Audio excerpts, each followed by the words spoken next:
যে রাত্রে চন্দ্রটা উদিত হবে এমন ভাবে মিসলু শাক্তি জাফনাতিন, থালার টুকরার মতো চন্দ্র উদিত হবে।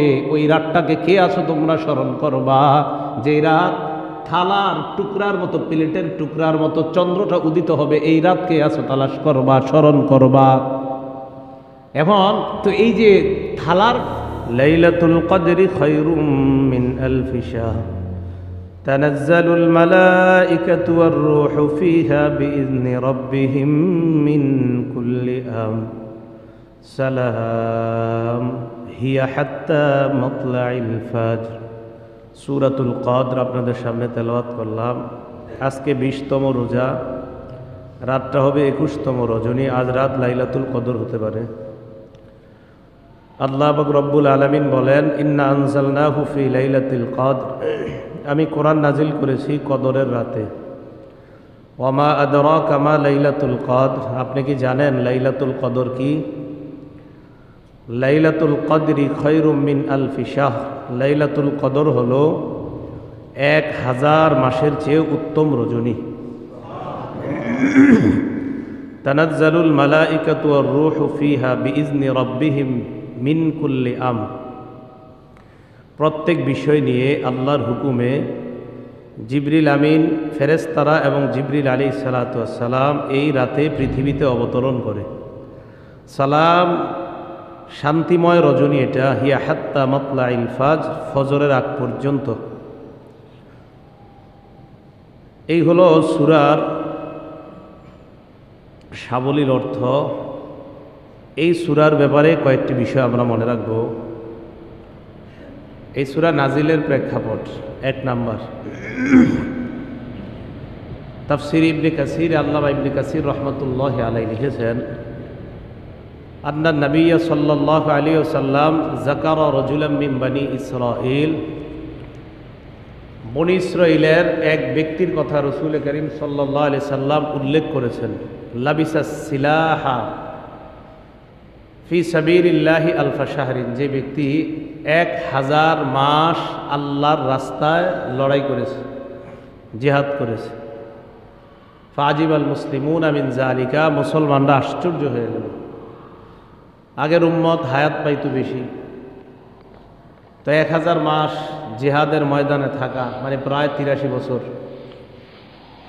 তো তারা হায়াতও পাইতো বেশি, 150, 200, 250 বছর। এই কথা বলার পর রাসূল আকরাম সাল্লাল্লাহু আলাইহি সাল্লামের সাহাবারা আশ্চর্য হয়ে গেলেন। তখন জিবরিল আলাইহিস সালাতু ওয়াস সালাম এই সূরাটা নিয়ে এসে নবীজির মাধ্যমে সাহাবাদেরকে জানায়া দিলেন যে আপনি আপনার সাহাবাদেরকে জানায়া দেন লাইলাতুল কদরি খায়রুম মিন আলফি শাহর, আল্লাহ আপনার উম্মতকে এমন একটা রাত দিয়েছে যেটার নাম লাইলাতুল কদর। ওই ব্যক্তি তো 1000 মাস আল্লাহর রাস্তায় লড়াই করেছে, আপনার উম্মত এই 1 রাত ইবাদত করবে, 1000 মাসের চাইতেও বেশি সওয়াব দান করবে। এ হলো এই রাতের ফজিলতের ব্যাপারে রাসূল আকরাম সাল্লাল্লাহু আলাইহি সাল্লামের ওই ব্যক্তির ঘটনা উল্লেখ করার মাধ্যমে আমরা বুঝতে পারলাম এটা হলো সূরাটা নাজিল হওয়ার প্রেক্ষাপট। দ্বিতীয় কথা, লাইলাতুল কদর কোরআন নাজিল হওয়ার রাত। আব্দুল্লাহ ইবনে আব্বাস রাদিয়াল্লাহু তাআলা আনহুমার বর্ণনা, এটাও এই সূরার ব্যাখ্যায় আল্লামা ইবনে কাসির রাহমাতুল্লাহি আলাইহি লিখেছেন, আনজালাল্লাহুল কোরআন জুমলাতান ওয়াহিদাতান মিনাল লাওহিল মাহফুজ ইলা বাইতিল ইজ্জাতি মিন সামাইদ দুনিয়া। আল্লাহ পাক রব্বুল আলামিন লাইলাতুল কদরে লৌহে মাহফুজ থেকে পূর্ণ কোরআনটা দুনিয়ার আসমান মানে প্রথম আসমানে একটা ঘর আছে নাম বাইতুল ইজ্জা, এই বাইতুল ইজ্জাতে আল্লাহ পূর্ণ কোরআনটা নাজিল করেছেন। সুম্মা নাজ্জালা মুফাসসালান বিহাসবিল ওয়াকাঈ ফি 23 সানাতান আলা রাসূলিল্লাহি সাল্লাল্লাহু আলাইহি ওয়াসাল্লাম। অতঃপর প্রথম আসমান থেকে প্রয়োজন অনুযায়ী 23 বছরে কোরআনটাকে বিস্তারিত ব্যাখ্যা সাপেক্ষে আল্লাহ পাক রব্বুল আলামিন যখন যা প্রয়োজন ওই প্রয়োজন অনুযায়ী 23 বছরে পুরা কোরআন নবীজির উপর নাজিল করেছেন। তৃতীয় কথা, লাইলাতুল কদর 1000 মাসের চাইতে উত্তম রজনী। 1000 মাসের চাইতে উত্তম এই ব্যাপারে কয়েকটা কথা। প্রথম কথা, 1000 মাসের চাইতে উত্তম এমন 1000 মাস, যেই 1000 মাসে লাইলাতুল কদর নাই। মানে লাইলাতুল কদরটা উত্তম এমন 1000 মাসের চাইতে, যেই 1000 মাসে লাইলাতুল কদর নাই। লাইলাতুল কদরবিহীন 1000 মাসের চাইতে উত্তম লাইলাতুল কদর। কারণ লাইলাতুল কদর থাকলে তো আবার ওটা ফজিলত হয়ে গেল। তো এমন 1000 মাস, যে 1000 মাসে লাইলাতুল কদর নাই।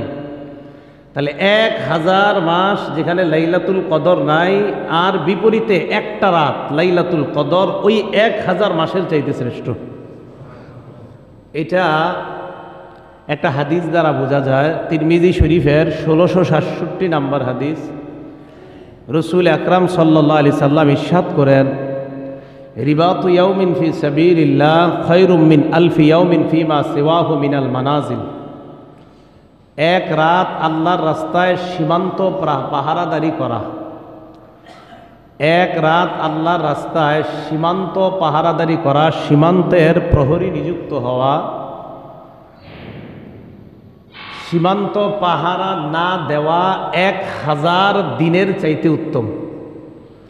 সীমান্ত পাহারাদারি না করা 1000 দিনের চাইতে সীমান্ত পাহারাদারি করার এক রাত অথবা এক দিন আল্লাহর কাছে, ওই 1000 দিন, যেই 1000 দিনে আল্লাহর রাস্তায় পাহারাদারি করা হয় নাই, ওই 1000 দিনের চাইতে ওই একদিন উত্তম, যেই একদিন আল্লাহর রাস্তায় পাহারাদারি করা হয়েছে। তাহলে হাদিস দ্বারা বোঝা যায় যে লাইলাতুল কদরটা 1000 মাসের চাইতে শ্রেষ্ঠ কি, যেই 1000 মাসে লাইলাতুল কদর নাই, যেটা অন্য একটা হাদিস থেকে আমরা বুঝতে পারলাম। দ্বিতীয় কথা, 1000 মাসের ব্যাপারে, 1000 মাসের চাইতে উত্তম, এটা কোরআনে আমরা পাইলাম, হাদিসে এই জাতীয় দৃষ্টান্ত পাওয়া যায়। আজকে জুমার দিন, ইবনে মাজা 1087 নম্বর হাদিসে রসুল আকরাম সাল্লাল্লাহু আলাইহি সাল্লাম বলেন, মান গসসালা ইয়াউমাল জুমআতি, যে ব্যক্তি জুমার দিন গোসল করে, ওয়াগতাসালা ওয়া বাক্কারা ওয়াবতাকারা, গোসল করে তাড়াতাড়ি, সুম্মা মাশা ইলাল মসজিদে, গোসল করে তাড়াতাড়ি মসজিদের দিকে রওনা হয় হেঁটে, ওয়ালাম ইয়ারকাব, বাহনে চড়ে না, ওয়াদানা মিনাল ইমাম, ইমামের কাছাকাছি গিয়ে বসে, ফাস্তামা, ইমাম যা বলে মন দিয়ে শোনে, খুতবা মন দিয়ে শোনে, ওয়ালাম ইয়ালগু, কোনো অনর্থক কথা বলে না, কানা লাহু বিকুল্লি খাতওয়াতিন আজরু সানাতি সিয়ামিহা ওয়া কিয়ামিহা, ওই ব্যক্তির প্রত্যেক কদমে আল্লাহ পাক রব্বুল আলামিন 1 বছর রোজা রাখা এবং 1 বছর রাত্রি জাগরণ করে ইবাদতের সওয়াব দান করে। জুমার দিন তাড়াতাড়ি গোসল করে ইমামের কাছাকাছি এসে বসে, ইমামের খুতবা শুনে, কোনো অনর্থক কথা বলে না, তার এই ফজিলত। তাহলে 1000 মাসের চেয়ে শ্রেষ্ঠ এই জাতীয় একটা দৃষ্টান্ত আমরা হাদিসের মধ্যেও পাইলাম, যে জুমার দিনের একটা আমল 1 বছর রোজা রাখা আর 1 বছর রাত্রি জাগরণ করে এবাদতের চেয়ে উত্তম, এবাদত পরিমাণ সওয়াব পাওয়া যায়। তাহলে দেখেন দৃষ্টান্তটা অনেকটা একরকম। হাদিসও আমরা পাইলাম যে এমন দৃষ্টান্ত পাওয়া যায় যে মুসলমান এবাদত কম করলেও সওয়াব অনেক বেশি পাবে। তৃতীয় কথা, 1000 মাস সমান সমান 83 বছর 4 মাস। লাইলাতুল কদর যদি পেয়ে যান, ওই রাতের এবাদত করা মানে 83 বছর 4 মাসের চাইতে বেশি ফজিলত কামাই করা। এই গেল লাইলাতুল কদরের ব্যাপারে, সূরা কদরের ব্যাপারে 3টা শিরোনাম থেকে আমরা জানতে পারলাম। 4 নাম্বার শিরোনাম, লাইলাতুল কদরের ফজিলত। বুখারী শরীফের 35 নম্বর হাদিস, ক্বালা রাসূলুল্লাহি সাল্লাল্লাহু আলাইহি ওয়াসাল্লাম, মান ইয়াকুম লাইলাতাল কদরি ঈমানান ওয়া ইহতিসাবা গুফিরা লাহু মা তাকদ্দামা মিন যামবি। রাসূল আকরাম সাল্লাল্লাহু আলাইহি সাল্লাম বলেন, কেউ যদি লাইলাতুল কদরে বিশ্বাসের সাথে এবং সওয়াবের আশায় রাত্রি জাগরণ করে, এই হাদিস আসছে রাত্রি জাগরণ করে, আল্লাহ তার আগের সব গুনাহগুলো মাফ করে দেয়। 5 নাম্বার শিরোনাম লাইলাতুল কদর কবে? এই ব্যাপারে আপনাদের সামনে 7টা উত্তর দিব ইনশাআল্লাহ। লাইলাতুল কদর কবে? 1 নাম্বার উত্তর, লাইলাতুল কদর শেষ দশকের প্রত্যেক বেজুর রাত্রিতে হওয়ার সম্ভাবনা। বুখারী শরীফের 2017 নম্বর হাদিসে রাসূল আকরাম সাল্লাল্লাহু আলাইহি সাল্লামের বিবি আম্মাজান আয়েশা সিদ্দিকা রাদিয়াল্লাহু তাআলা আনহার বর্ণনা, তিনি বলেন আন্না রাসূলুল্লাহ সাল্লাল্লাহু আলাইহি ওয়াসাল্লাম قال, রাসূল আকরাম সাল্লাল্লাহু আলাইহি ওয়াসাল্লাম বলেন তাহাররাউ লাইলাতাল কদরি ফিল ভিতরি মিনাল আশারিল আওয়াখির মিন রমাদান, তোমরা রমজানের শেষ